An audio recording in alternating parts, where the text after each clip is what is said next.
దృష్టికి తీసుకపోతే ఉత్తమ్ కుమార్ రెడ్డి గారు సానుకూలంగా స్పందించి ఆ కాలువ పూర్తి చేయడం కోసం 3 కోట్ల రూపాయలని తక్షణం విడుదల చేశారు.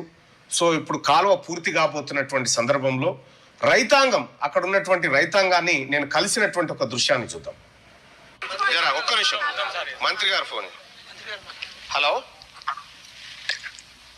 సార్, సార్ ఏం లేదు సార్, ఇక్కడ నేను ఈ సిరిసిల్లకు వచ్చిన సార్.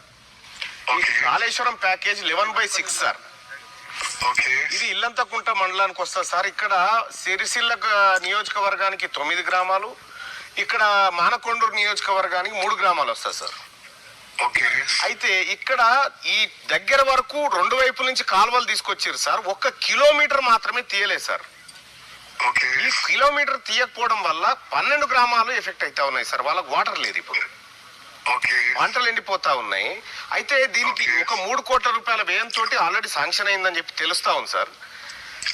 ఈ పనులు త్వరితగతిన పూర్తి చేస్తే రైతాంగం అంతా మీ పేరు యాద్ చేసుకుంటారు. ఎందుకంటే ఇక్కడ ఉన్నటువంటి అక్కడ పక్కన కేటీ రామారావు గారు నియోజకవర్గంలో కూడా రైతాంగం ఇవాళ టెంట్లు వేసుకొని ధర్నా చేసుకునేటువంటి పరిస్థితికి వచ్చింది.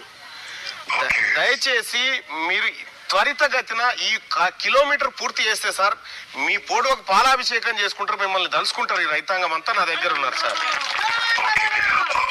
ఒక చిన్న పని చేయండి, చెప్పండి సార్. ఎమ్మెల్సీగా మీరు నాకు ఒక లెటర్ రాయండి. ఓకే, అంటే ఈ వివరాలన్నీ పెడుతూ ఇక్కడ నుంచి ఇక్కడికి, ఇక్కడ నుంచి ఇక్కడికి, ఇది అని చెప్పి, అండ్ ఇట్లా మన వర్క్ మంజూరైంది, అది పని అయితే లేదని చెప్పి లెటర్ పెట్టండి. నేను ఇమీడియట్ గా ఆ లెటర్ ఎగ్జామిన్ చేసి సెక్రటరీకి పంపిస్తాను సార్. Thank you sir. ఈ రైతాంగానికి ఏమైనా భరోసాగా చెప్పండి సార్.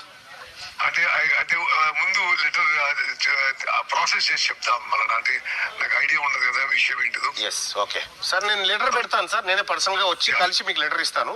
కొద్దిగా sir. Thank you sir. Okay, thank you. So మంత్రి గారికి కూడా